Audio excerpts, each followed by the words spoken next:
શું તમે જાણો છો ઓબેસિટી ડાયાબિટીસનું મુખ્ય કારણ કેવી રીતે બની શકે છે? તો ચાલો જાણીએ કેવી રીતે. જ્યારે શરીરમાં ચરબી વધારે હોય છે, સ્પેશિયલી પેટની આસપાસ વધારે હોય છે, ત્યારે શરીર ઇન્સ્યુલિનની અસરને ઓછું કરી દે છે. તેને કહેવાય છે ઇન્સ્યુલિન રેઝિસ્ટન્સ, જે ડાયાબિટીસનું મુખ્ય કારણ છે.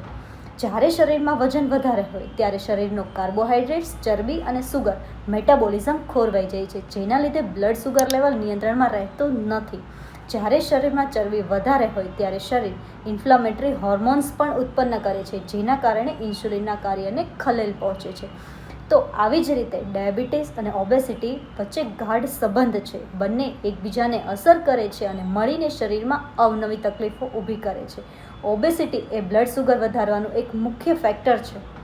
તો આજે જ યોગ્ય આહાર અને જીવનશૈલી અપનાવીને તમારા બ્લડ સુગર લેવલ અને ઓબેસિટીને કંટ્રોલમાં રાખવો ખૂબ જરૂરી છે. તો આવી જ યુઝફુલ ઇન્ફોર્મેશન માટે અમારા સુરત ફિઝિયોથેરાપી ક્લિનિકના પેજને ફોલો કરો અને વિઝિટ કરો.